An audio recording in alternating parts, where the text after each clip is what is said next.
Hello, everyone. So last time we talked about the graphical method, and today we are going to continue to talk about it. So actually today we are going to practice what we've discussed last time with a couple example problems. So first, let me share my screen.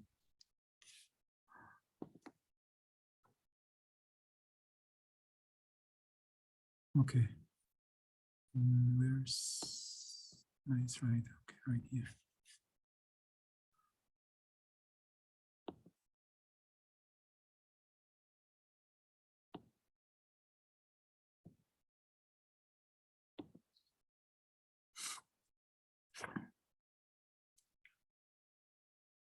Okay, so this screen just summarize um, the how the graphical method can be performed.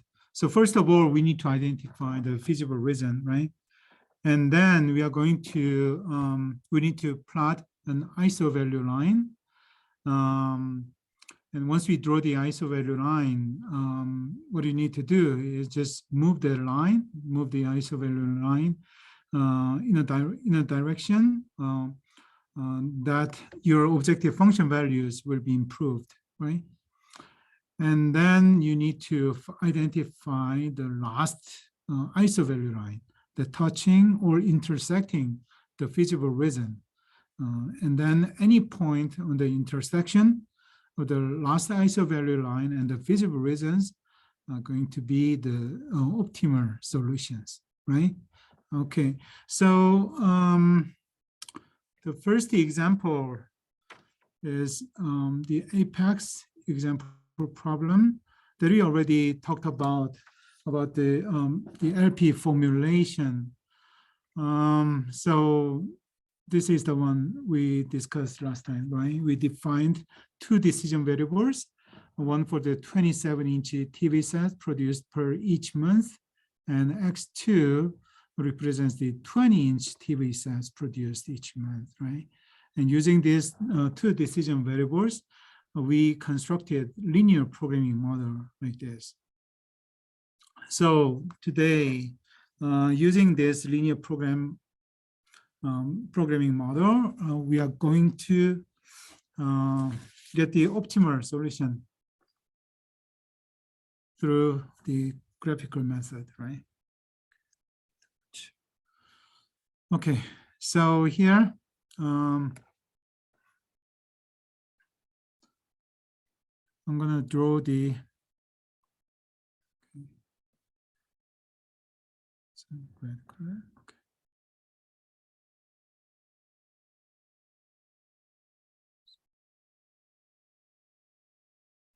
okay, like this,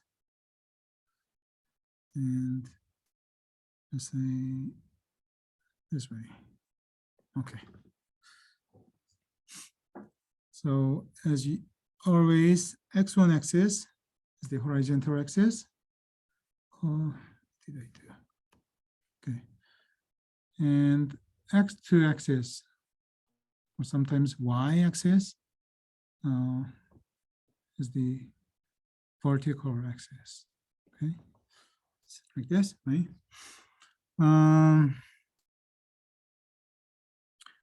And the first constraint, let's see, this is the first constraint, second constraint, and this is our third constraint, okay? So the first constraint is very easy. So let's say 1, 2, 3, 4, 5. So we have 40 down here. And then our first constraint saying that our feasible reason should be this side, right?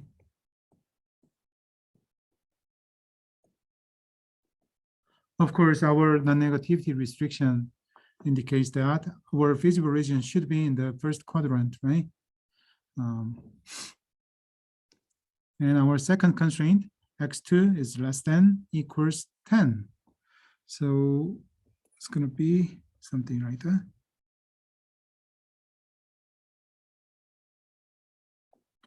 This is 10, and our feasible region should be this side. And, oh, okay, let's rewrite the third constraint. That's going to be the, so we're going to move x1 term to the other side and then divide by 10 on both sides. And it's going to be x2 less than equals negative 2x1, right? Plus 50. So let's say this is 3 prime. Okay. So this is our first constraint, second constraint, right? And we are about to draw the third constraint, which has negative 2 as the slope and then 50 as the x2 intercept, right? So 20, 30, 40, and then 50, right? Okay. So, and then the slope is negative 2. So it's going to cross 25 down here, starting from 50 here, right? So it's going to be something like this. Okay.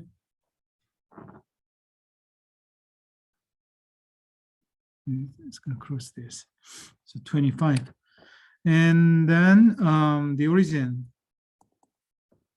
which is 0, 0, to satisfy our third constraint, which indicates the feasible region should be this side, so that it will include the origin as one of the feasible point. So I'd say our feasible region should be this. Another polygon.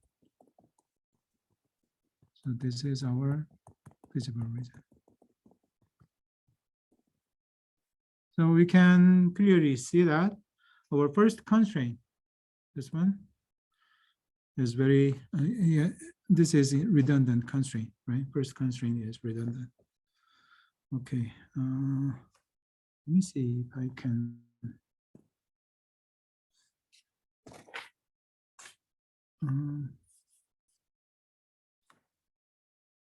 Okay, I can change the color. So let me use blue color. Okay. So now we identify the feasible region. The next step is to draw the isovalue line, right? So in order to do that, what you need is just pick one of the feasible point, right? It could be inside the feasible region or the boundary or even the corner point. It really doesn't matter, okay? So I do pick point 0, 10, okay? Just arbitrarily, let's pick point 0, 10. So we have 0, 10. And then we are going to compute this objective function value. So we're going to plug in here. So we have 120 times 0 plus 80 times 10, which becomes 800, which means the point will be located in the isovalue line, which is 120 x1 plus 80 x2 equals 800, right? So this is going to be the isovalue line at this point, okay? So if we rewrite,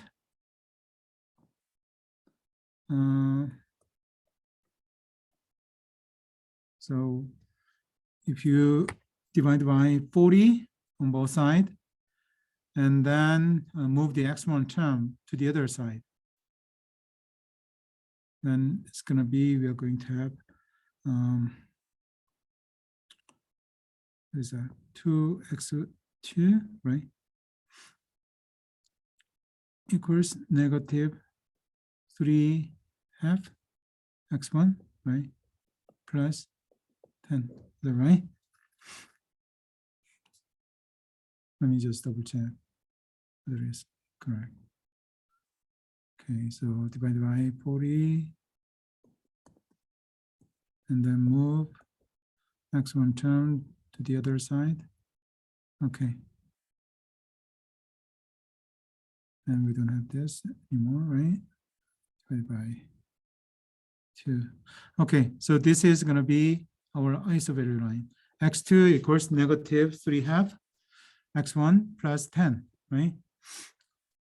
So it does have x2 intercept of 10, and we have negative 3 half slope, right? So the slope is a little bit, okay, less steep compared to our third constraint. So I forgot to indicate this is our third constraint, right?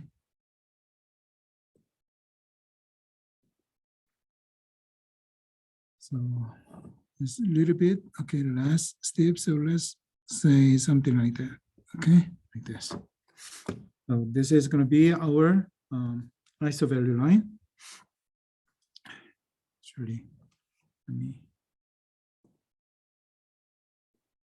redraw this.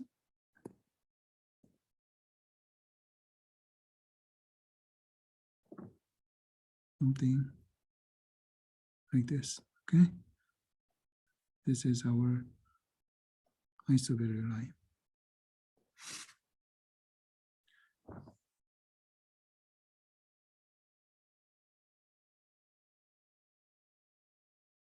So how do we move the isovalue line? Wait a second.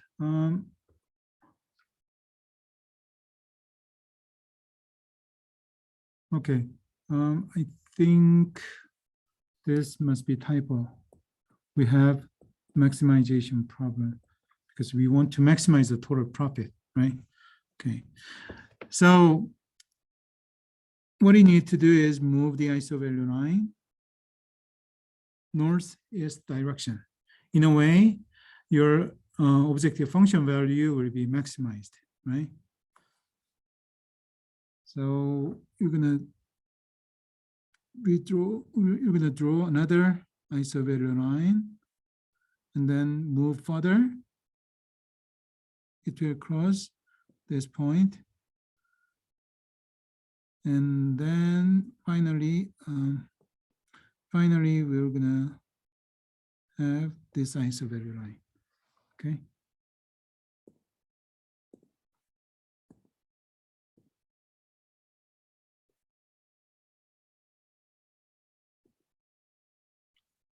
So this is going to be our last isovalue line that the intersecting the feasible region. So I do say this is going to be the optimal point, okay? So once you identify the optimal point, where it is, then you need to compute, right? So in order to do that, you need to classify each constraint to binding constraint and non-binding constraint, right? So at this point, which constraints are binding constraint?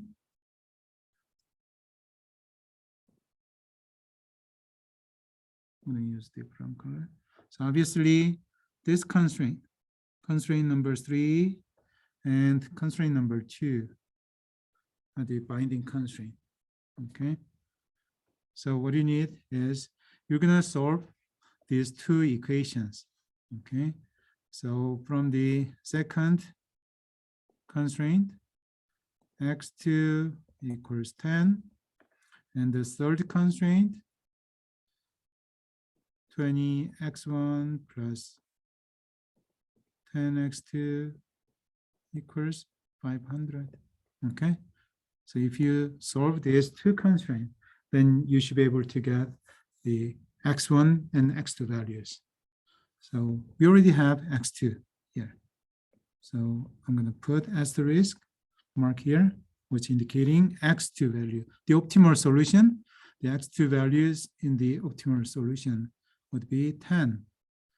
So we're going to use 10 over here instead of x2.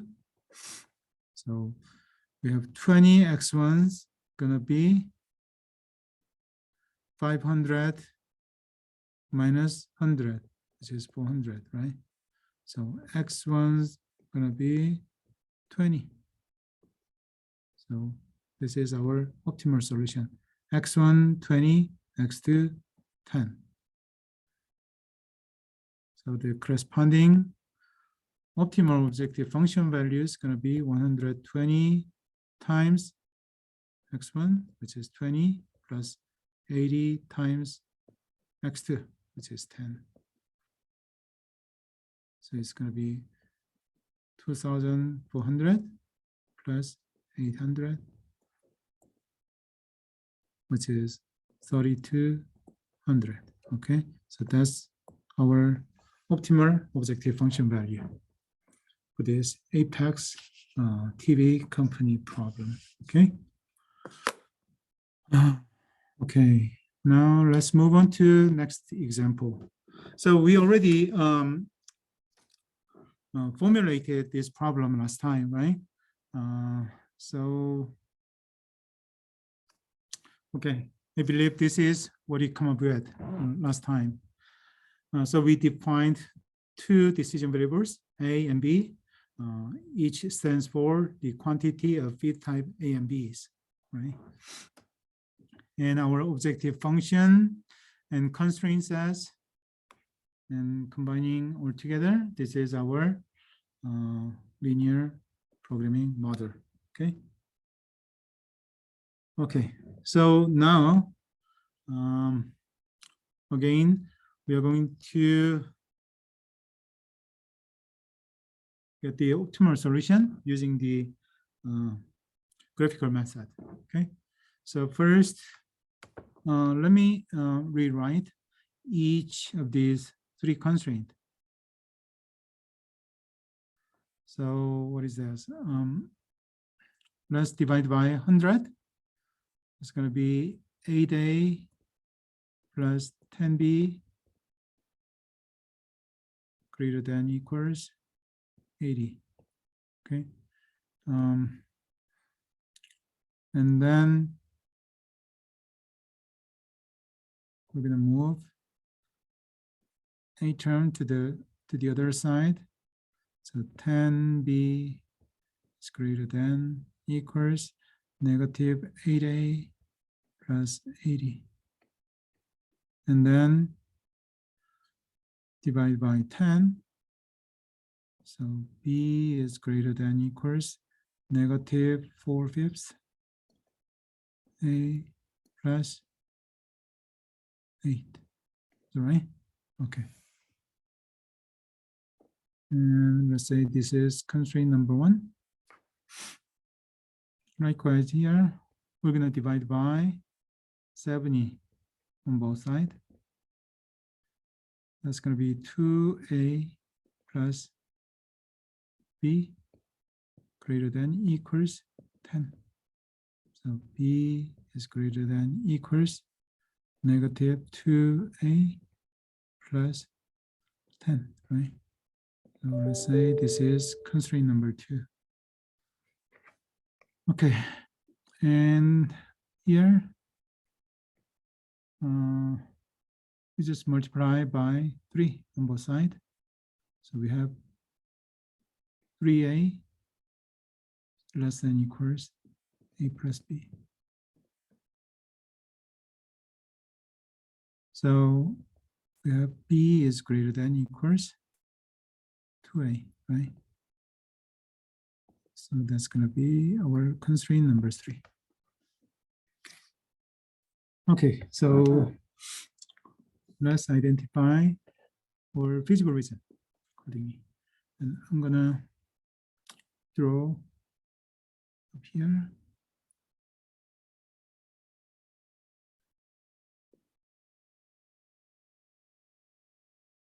Okay, so here we have A axis, and then we have B axis. Okay.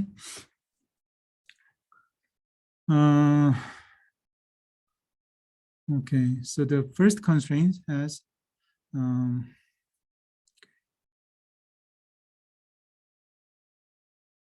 B-intercept of 8. So let's say maybe this is 5, and then maybe 10 up here. 6, 7, 8, 9. So we're gonna have 8 about here. Okay. And then let's have 5 down here, and probably 10 down here. 10, 5, 5, and somewhere around here we have 8. Maybe, yeah, okay. Okay, so something like this. So the first constraint should be starting from here, and then iterate, and start from here, and then cross 10 down here, right? So let me try this way. Okay, what's going on? So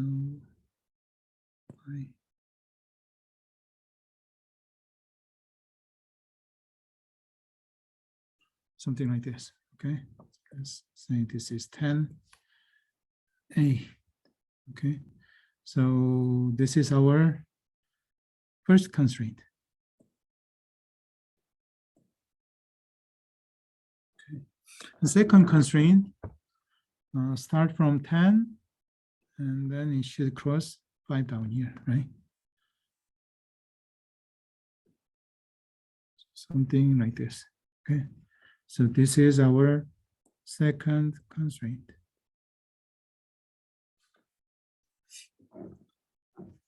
And the third constraint should be, okay, start from origin. It has slope of 2.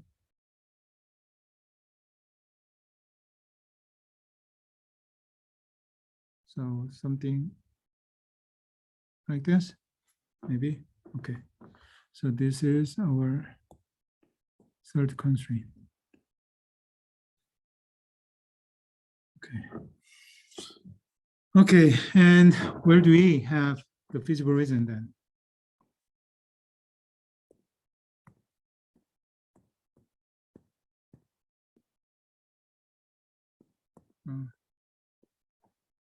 Okay.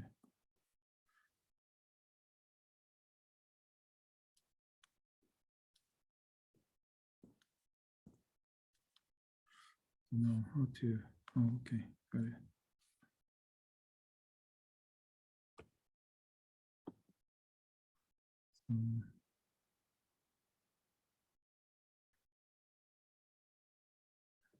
Let me choose this. So for the first two equation, two constraints, we can use the origin to see which side, the feasible side. So we have 0, 0.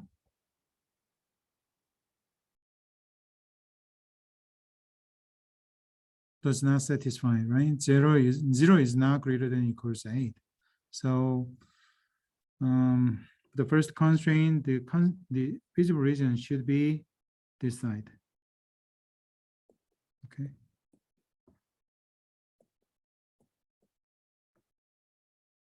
Likewise, second constraint, 0 is not greater than or equals 10. So second constraint, the feasible region should be this side. Third constraint, we cannot use the origin, but let's use 0, 5, for example, okay? So check if this point can be divisible for the third constraint. So we have 0, 5, right? 5 is greater than or equals 0. So the feasible region should be this side. In a way, this point 0, 5 can be one of the feasible points. So as a result, the feasible region should be this. Okay, so this is going to be the feasible region. So right. Okay. Of course, this is if this is the maximization problem, then this is going to be the unbounded LP. But our case is minimization problem. So intuitively, I can see that one of these extreme point, corner point, one of these three can be the candidate for the optimal point, right? Okay. So now we need to draw the isovalue line. Right? Oh, sorry.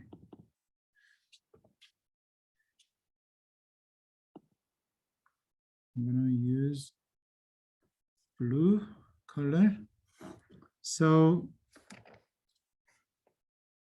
we need to pick the point in the feasible region, right? So I'm gonna pick arbitrarily 0, 10, okay? So you're going to compute the objective function value for that. It is 0.4 times 0 from here, right? 0.8 times 10. So how much is that? 0 plus 8.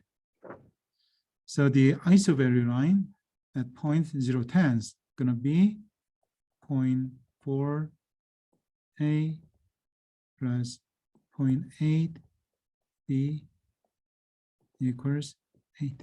So this is our isovalue line. Okay. So if you rewrite, that's going to be B equals negative 1/2 A plus 10, right? Just multiply 10 on both sides and then move a term to the other side. And then also divide by 8. Then we will come up with this. Okay, so this is our isovalue line. It has slope of negative 1/2. Okay, so 5, 10.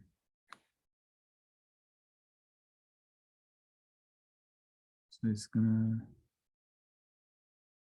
close somewhere here, right?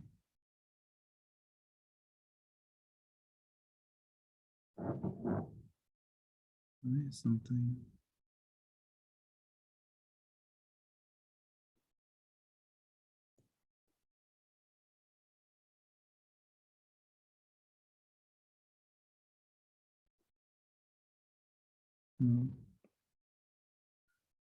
Something like this.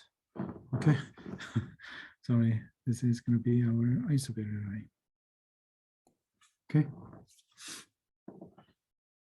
Because we want to minimize this value, so you just need to move isovalue line in this direction. Okay. And just be careful. Our isovalue line is a little bit steeper than one of our constraints, which is this constraint number 1. So actually, the last isovalue line should be this one. Okay, that does touch our feasible region. Okay, so now we need to compute optimal value, right? So what you need is these two binding constraints. Using these two binding constraints, you're gonna identify the optimal solution. Okay, so you're gonna solve constraint number 1 and constraint number 3. Okay, so from the constraint number 3, you have b equals 2a, and then plug in to the first constraint. So instead of b, you're going to use 2a. So 2a is equals negative 4/5 a plus 8 from here. Okay. And we're going to multiply 5 on both sides. So we have 10a equals negative 4a plus 40. And then move this to the other side. So we have 14a equals 40. So a is going to be 7/20. We know b is going to be 2 times a. So b is going to be 40/7, right? And then if you plug in here, you should be able to get the optimal objective function values. So how much is that? 0.4 times a, which is 20/7. 0.8 times b.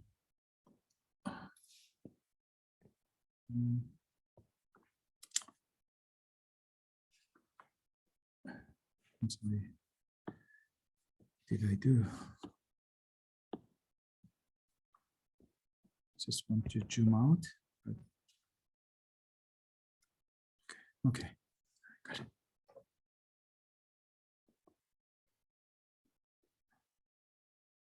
Sorry, I've been using these computers for many years, but I'm still not very good at this. Okay, so how much is that?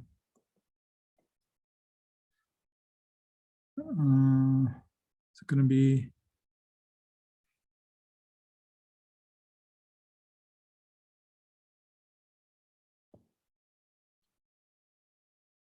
8 plus.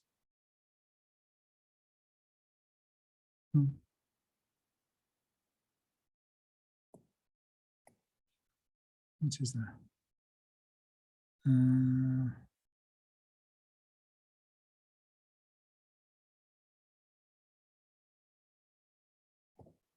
Okay, 8 plus 32, right? Over 7. So it's going to be 40/7. Is that right? Okay. So that's going to be about $5.71, something like that, right? So that's going to be the resulting daily cost per peak, I believe. Okay. So that's our optimal objective function value for this diet problem. Okay. Now let's move on to the last example problem for today. So first of all, let me give you like 10 minutes or so. So I want you to pause the lecture video and then try to work on it by yourself and then come back when it's done, okay?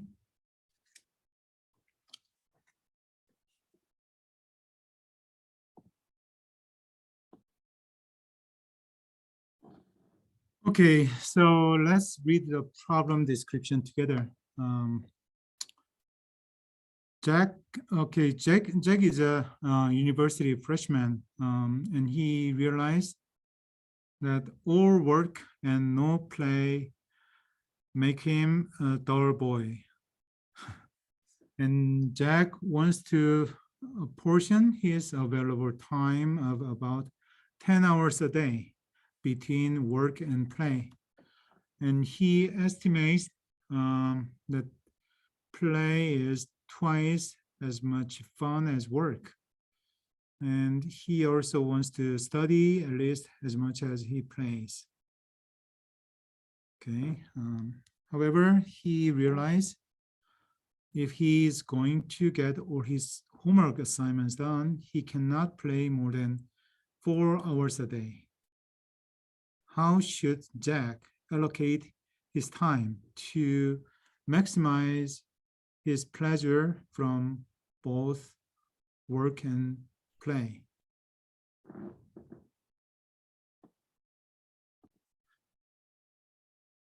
Okay, I'm just laughing because it reminds me of when I was also college freshman. It's back in 1988. I was a college freshman, and there were the Summer Olympic Games held in Seoul, Korea, where I was from. And at the time, my parents bought pack up the Olympic game tickets. And I really enjoyed watching the Olympic Games with my friends and family. But, right at the same time, I had to attend the college classes, do the works, and also take some exams, So I do remember I was struggling quite a bit at the time, but still now on the time management is very important, but it's not very easy things to do. So anyway, this is another very good example of the resource allocation problem, right? So basically, given the limited resources, how could we maximize the total profit? How could we maximize the productivity? Of course, in this case, maximize the level of pleasure, right?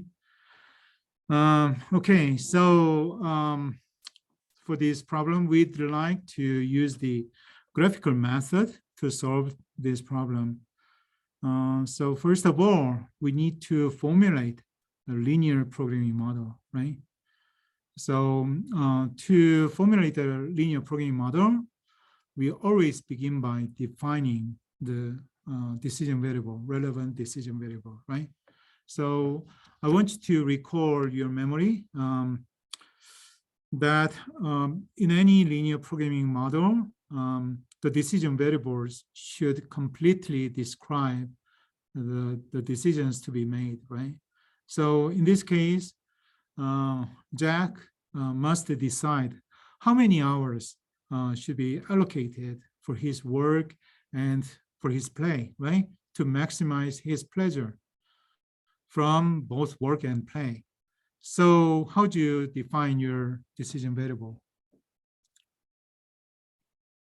Like before, we just need 2 decision variables, right?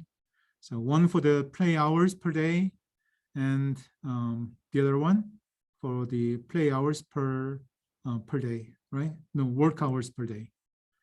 So let's define the decision variable. Let's say, how about x1? Okay, x1 is the play hours per day. Let's say play hours per day. Likewise, x2 is the work hours per day. Okay, so we define these 2 decision variables. And what is our goal? Our goal is to maximize Jack's pleasure from both work and play, right? And one very important thing, while you are reading through the problem description, you notice that very important information for your objective function. He estimates here that play is twice as much fun as work. So we need to put this into our objective function, right? So how do you do that? So our objective function should be maximize 2 times x1 plus x2. Do you agree with this, right? In a way, we can express this, right? So the play, which is x1, is twice as much fun as work, okay? So that's going to be our objective function. Now we need to think about if the values of these two decision variables are limited by any restrictions, okay? So okay, let me change the color of the pen. Okay, I'm going to use, what did I do? Did I change it? No. Okay. No, I changed it. Okay. Okay, so let's consider the first constraint. Here, Jack wants to portion his available time of about 10 hours a day between work and play, right? So how do you express this mathematically? It's pretty straightforward, right? x1 plus x2 cannot be no more than 10 hours. So it should be less than equals 10 hours, right? Now change the color to purple. Okay. Okay, so what's the next constraint then? You already take care of this for our objective function. So next one is that he also wants to study at least as much as he plays. So how do you convert this to the mathematical formulation? It's going to be x1 should be less than equals x2. So right? And I'm gonna use blue. Okay. But he says Jack realized if he is going to get all his homework assignments done, he cannot play more than 4 hours a day, right? So here he said he cannot play more than 4 hours a day. So we need to have another constraint, which is x1 should be less than equals 4 hours per day, right? And let's get back to black. So also both variables, x1, x2, has to be non-negative, right? So combining this all together, maximize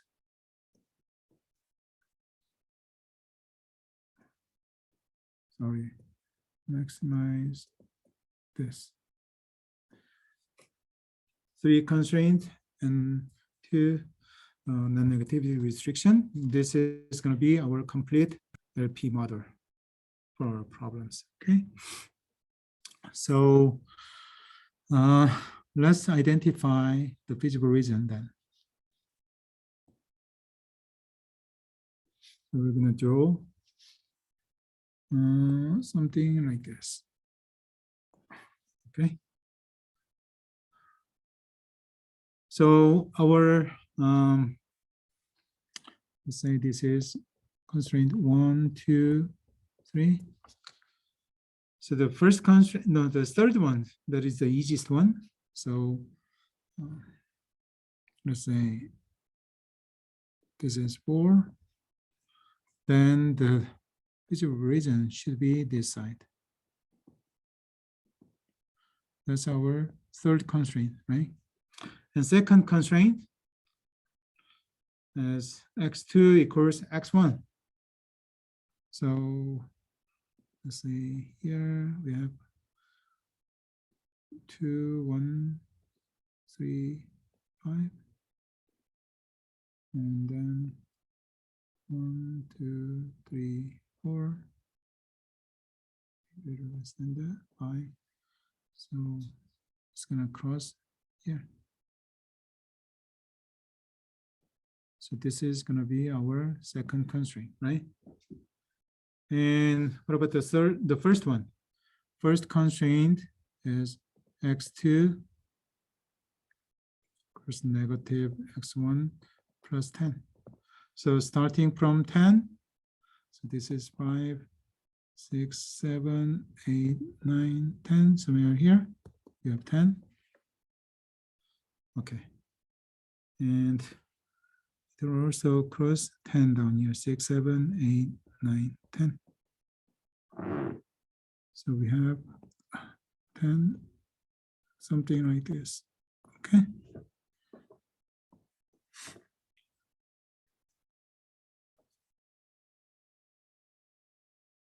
So for the second constraint, let's use 0.01. So we have 0, 1. 0 is less than equals 1. So which is true. So the visible region should be this side.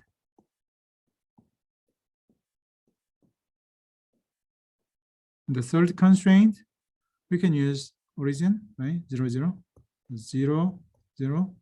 Oh, I'm sorry. Let's use here. 0 plus 0, which is 0, is less than equals 10, which is true. So for the first constraint, which is this constraint, right? Visible region should be this side. So what do we have as the visible region?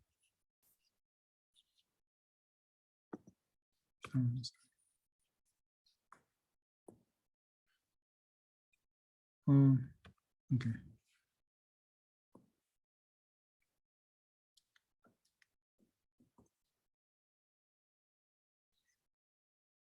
No, where's my cursor?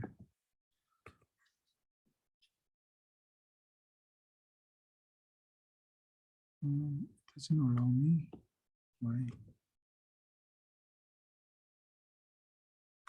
Okay, let's just do this. So our visible region is this side, right?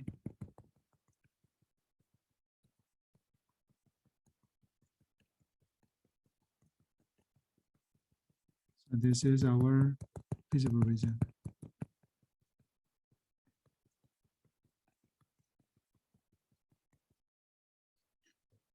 And we have to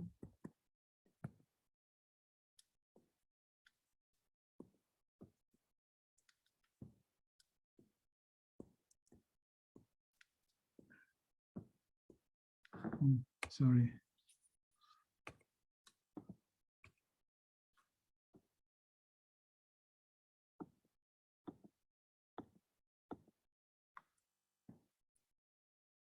Sorry, it doesn't allow me to change the color of my pen. So let me just use the black to draw the ISO value line then. Okay, so because we identified the visible region, the very next step is to draw the ISO value line. So to do that, you need to pick any one point in the visible region and then compute its objective function value, right? So I'm going to pick about 0, 1. So I'm going to pick 0, 1 and then compute its objective function value.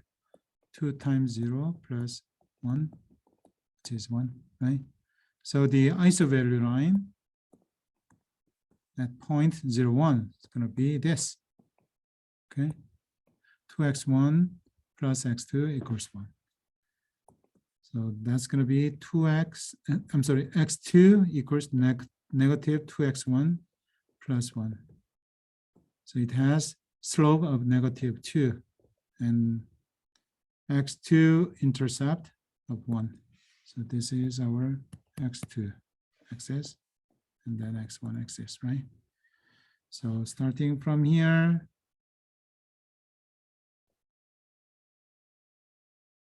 the slope be negative.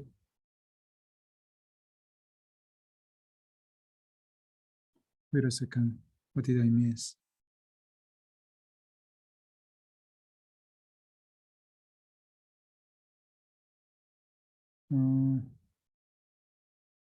Okay, this is our isovalue line. Okay, oh, this is our first constraint, right? Okay. Put this, our first constraint, right? And this is our isovalue line.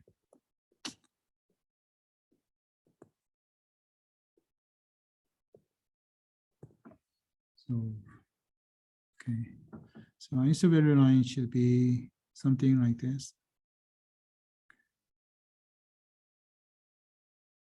Okay. Because we want to maximize 2x1 plus x2. So you need to move your isovalue line in this direction. In a way, this value will be improved, okay? So you're gonna draw the isovalue line. And then the very next one, the very last one, which will cross the feasible region. This is gonna be your last isovalue line, okay? Okay. So this should be your optimal point. And this optimal point, you have two binding constraints, which is constraint 3 and constraint number 1. So you need to solve these two equations, okay? So x1 is going to be 4 and x2 is going to be 6. That's very easy. X1 is 4, x2 is going to be 6, right? That's your optimal solution, and the corresponding optimal objective function value, let's say g asterisk, would be 2 times x1, which is 4, plus x2. So 2 times 4 plus 6, which is 14. So that's our optimal objective function value, okay? So I do say he has to allocate 4 of his available 10 hours for the play, and then he has to invest 6 hours for his work. In a way, he can maximize his pleasure level. Okay. Okay. Thank you. So this is all for today. I will see you next time. So next time we are going to talk about how to use Lindo and Lingo. That is the very popular optimization solver packages out there. And you can freely download the student version from the vendor's website. So I provided the link in our course syllabus. So if you do have time, please download it. And also I posted the user's manual on our class homepage. So you can also download them and then take a look if you have a time. It's very easy to use, okay? So I will see you guys next time. Thank you very much. Bye-bye.